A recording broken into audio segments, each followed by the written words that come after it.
Hello, beautiful Capricorn clan, and welcome to our May 2020 reading. Such an interesting time to be tapping in and delivering messages. I think we can all agree on that. And this is a really surprising and change-filled month in May, and honestly, there's kind of a breath of relief. I think for the Capricorn world, this is a really interesting month because for about the last year and a half, you have had the south node of the moon working with your sign in Capricorn. And that has brought up some of that shadow work, along with the fact that Saturn was in your sign and Jupiter and Pluto, all of that energy working through you, right? So you not only had the deep intensity of all of those illuminators coming in, but you also had these eclipses happening in your sign and a lot of this really powerful evolution going on. Now we're still closing out a couple eclipses in your signs this summer in Cancer, Capricorn, before we fully shift into the Gemini, Sagittarius energy. But the north node of the moon is moving into Gemini. The south node of the moon is moving into Sagittarius on the 5th of May. And this is really the big thing for you all this month, the big energetic shift that's going to feel pretty personal and pretty clarifying because, like I said, it's easing up that pressure that has been on your sign for a couple of years between Saturn and the south node being there and all the restructuring, all the lessons about integrity, about showing up. Four of Pentacles wanted to come out first, right? So this easing up of the energy, it's shifting everything over to another aspect of life. And the big message that came through for me with Capricorn this month is that, another card wanted to come out, Six of Swords. All right. Leaving behind that feeling like you're in traction or like you can't move, that you're frozen. There's a shift going on there. But I've been thinking about this a lot, and this theme even came up as I woke up this morning and I was thinking about Capricorn and the talk I wanted to have with you all today. And what came up for me is, it has been kind of a time of serious study of showing up to yourself fully, right? Showing up, choosing yourself fully every single day in every modality. And with the energy shifting like this, between Saturn moving into Aquarius for a little bit, it will visit you again in a little bit, and the south node of the moon easing up pressure here, remembering that there is such a thing as fun, right? And that understanding yourself, understanding your routine, understanding how you move through the world can be fun, even in challenging times, right? Even in uncertain times. This is where our practice in remembering that fun and remembering that ease, Nine of Cups, is so essential. I think, it's really interesting thinking about the law of attraction world information that we have available to us anymore. These are messages that we get regularly. They're available to many more of us, a lot more widely accepted, right? Framed in so many different ways. And that's great. I love that information's out there. It's very useful. It does have this shadow side though, King of Wands, which is that we get into this idea of manifesting, right? I've got to be very serious about my practice. I need to make sure I'm doing everything I need to be doing to make sure this happens. I need to be holding myself kind of prisoner to some of this stuff. And we forget that, one, the best things that come into our life are often things we haven't mapped out so specifically that we feel like we've been imprisoned in it. And two, that what's the point of manifesting things if we're not having fun, right? We're just running around in circles. And so, some of this heavier energy moving out of your sign, this harder work kind of energy moving out of your sign and easing up, is allowing that reconnection to Knight of Pentacles, allowing that reconnection to why something lights you up. Now, the other energies moving through this month, we're going to have Venus moving through her retrograde. This is the other big thing. So you have the North Node moving into Gemini, and you have Venus doing her retrograde in Gemini. That retrograde is going to last from May 13th to June 25th. This is big stuff. This is big reworking stuff. Venus in Gemini, how do we use our words for ourselves or against ourselves? How do we use our words to create beauty, to cast spells of beauty in our lives, and where do we use them to hurt ourselves or to cast haunting spells on ourselves, right? This is the general big note. I will be doing a 6-week intensive over on Patreon where we are going to dive deep on Venusian symbolism, the energy that she's working with, how we can activate that energy. So if you're looking for resources in May and June that will help you, I would love to see you over on my Patreon. We're going to go a lot deeper with Venus retrograde. But if you have a Capricorn rising especially, these are going to be hitting your 6th house of how you ritualize your life, how you show up to serve yourself and others, how you show up to the details of life, and how you physically care for yourself. This is a very ascetic kind of house where it's more like the ritual of being a monk or being reflective. And Venus retrograde takes us to deep places where we have stopped the self-love, where we have self-sabotaged, anywhere where we feel like we've limited ourselves. So this is a really beautiful time to reconnect to the joy in being in a body, and the joy in being in the routine. 6 of Wands.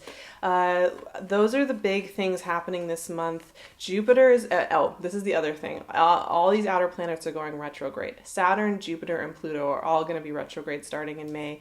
And they will be retrograde until late September, early October. So we're getting into retrograde season here where a lot is going to be moving backward in the sky over the next several months. So we'll have Venus, Pluto, Jupiter, and Saturn all going retrograde in May. Or have already started their retrograde. And we will be joined by a Mercury retrograde in July. And it's going to take a little while for us. But retrograde energy is really powerful. It helps us remember that our work is done on the inside, right? Rather than it be about manifesting and getting the things you need, getting the things you want, right? This is about feeling the things you desire, feeling the joy in the simplicity. Taking some of that pressure off of this idea of King of Swords, of productivity, of amassing, right? That is all getting challenged at this time. So this is a really pretty powerful, potent month for shifting all those pieces around. Of course, as we move, we're going to be moving through Taurus energy with the sun moving through Taurus this month. Which is really beautiful for Cappies. It's illuminating your heart chakra, opening you up to creativity, to play, to fun. 5th house energy, heart chakra energy is all about the childlike joy of life. It's associated with children, romance, creativity, really good energy for you. And then we move into Gemini season with the new moon in Gemini and the sun moving into Gemini. That's really going to highlight how you're taking care of yourself, how you're showing up in that world. And the Tower wanted to come out. Okay. That Tower card loves to come out. And what I'm saying with that right now, there was a joke a couple of years ago. Cappies, you kept getting the Tower card. I think it was probably early 2017, I'm thinking. And it started to become this joke that you all were dismantling everything. And it was all about revolution for you. I think the cycles have been a lot about Capricorns looking at their foundations, looking at what really matters to you guys, looking at what's serving you and what's not, and there being, already a sense of revolution in a lot of the ways that you move through the world. And the Tower has been showing up a lot in readings in general for me with clients, with the work that I do with you all, because it has to do with toppling old power systems. And I think right now energetically, that energy is really strong just generally because we are confronting those systems internally and externally, that which ones are serving and which ones are not, which ones feel like they are tumbling away and which ones aren't. So that energy is just really amplified right now. It's like none of us can really skirt around that topic coming up. Okay, so I'm loving the energy I have here though, because here's the thing. For you, liberation this month has to do with that idea of fun that I was saying. And I know some of you out there are going to say, Sarah, when you get the Tower card, that isn't a good thing. That's not like some nice, cute thing. Like, why are you trying to sugarcoat it? And I was like, okay, if you don't want things to be joyful, that is totally fine. I'm not trying to pressure you into love and joy and kindness. Believe me, I don't want to make anybody do that. But what I will say is that revolution looks like many different things. We have been taught that revolution has to look like pain and sorrow and loss and grief, and that can sometimes be a part of it. But revolution can equally be a part of allowing ourselves to feel joy and belief in ourselves, allowing ourselves to trust ourselves, allowing ourselves to be in joy. And here's the thing. Okay, let's start with these two first cards, right? We'll get to the Tower. We have the Four of Pentacles and the Six of Swords. And this does hit to the crux of something, right? A theme that comes up over and over again for Capricorn is this thing where you stick to something stubbornly and you make yourself show up to it time and again, even when it's something that's not really serving you anymore, even when it's something that feels like it's a bit of a trap or like it's a bit of a prison. And this is, beginning of this month, and as we close out the South Node in Capricorn, this is a beautiful time to sit and think about the last couple of years. Think about what you are totally ready to release, right? Totally, give yourself the credit for what you have learned, for what you have gained. This is a really great time to take that macro lens perspective and really look at the last 2 years. List out all the things you've accomplished and learned. Notice how, you early 2018 is very different than you early 2019, 2020, right? That there is huge differences in the way you tackle problems, in the way you connect, in the way that you invest your time and energy. This is a really good time to look at that. And then to also give yourself the freedom to move forward. There is a process going on in general right now of there being certain things that you thought were the ideas that you were supposed to have and that were supposed to be yours and that you were supposed to live, and that they're going away. And with that release is coming an exploration of what's next. I've been thinking about this a lot. This idea, we sometimes grieve who we've been, or we kind of look nostalgically back at something, right? And we're never going to be able to be that person again or be in that situation again because it's gone and nothing ever repeats the same way. But we don't really ever lose the core of the thing, which is that how we felt in that and how we want to embody that moving forward is something we never lose. We can continue to invite in moments of embodiment of that type of joy, even if it's got different technical appearance to us, all the time. We never lose that, right? And that's the thing. There's a lot of support here for you. Nine of Cups is like the ultimate support. I mean, this is that feeling whenever this card comes up. We'll get to Knight of Wands or King of Wands in a minute. This is that feeling where you just feel surrounded by love and protection. And I want you all to, as you're kind of learning discipline as fun, being disciplined enough to make sure that you're having fun and that you're feeling light. Weirdly, that is a discipline to choose it over and over again. I've had to contend with that a lot. The Nine of Cups is part of that ritual practice for you. I am safe. I am loved. I am held. I'm allowed to be at peace. I'm allowed to welcome in solutions with ease. This is also telling me that you've got support. Now, who's supporting you? You got some characters here. You've got some characters here. King of Wands, Knight of Pentacles. Part of the lesson we were learning with South Node in Capricorn was that being independent and being self-sufficient has a shadow side, which is that we don't allow others to help us, right? And that we hide when we're in pain, and we hide when we need help, and we over self-discipline, right? And so one of the things you may be noticing is that you've softened into allowing others to help you. Now, King of Wands and Knight of Pentacles are both visionaries, but they work in two very different ways. So you may be having these energies around you. You may be noticing these are coming out of you. King of Wands wants to trailblaze. He sees where he wants to go. He's going to set that on fire and he's going to go for it. Done.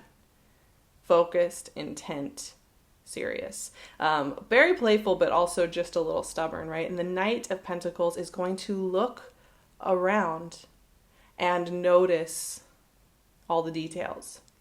Watch others as they're moving around, collate information, pay attention to the details, and make smart moves. So it's an interesting combo, right?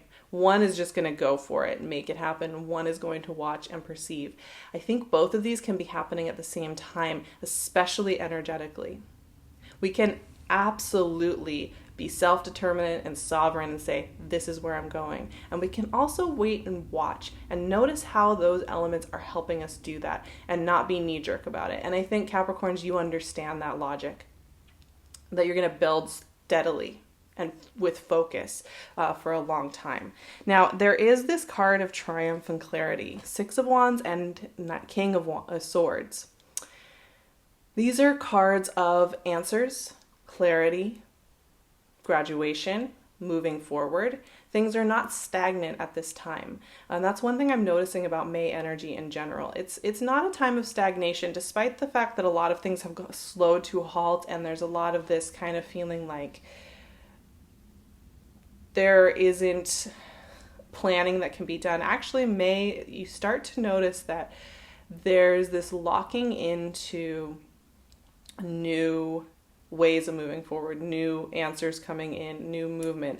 It's not just about sitting still, but we kind of have to ease ourselves into this new logic mind frame, right? And so these cards are very positive, right? They are very supportive of forward motion, granting you your clarity, granting you your wishes, granting you being able to see at least a path that you can step onto with that determination and that clarity.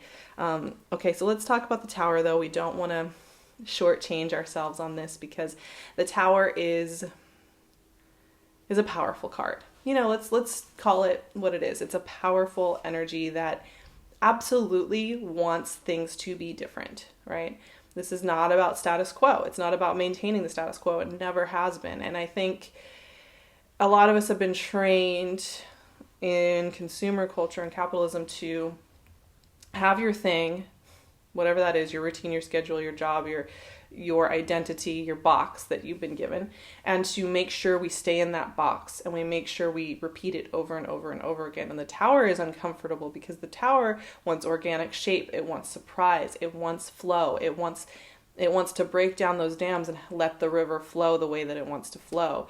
And that, when we are in a state of resistance to it, feels really uncomfortable. However, flip side to that, when we are open to surprise and change and revelation, when we are open to clear answers coming through, when we are open to pathways being unblocked, when we're open to getting outside of that box that we've been given and told to sit in and cut ourselves down, and, you know, quite literally with diet culture and with photo editing and with job outlines, you know, these objectives, these things that whittle us down to these weird abstract shapes like a square. There's so much energy right now that's just not rolling with that. And that's why that energy shows up, right? There's something about you breaking free. And I know it sounds counterintuitive for me to say this when you see something like the intensity of the Tower. You look at the rest of the cards here, though. Support, support, support, support, support, support, support. So if the Tower is coming in with that, this is about re-engaging with your fun.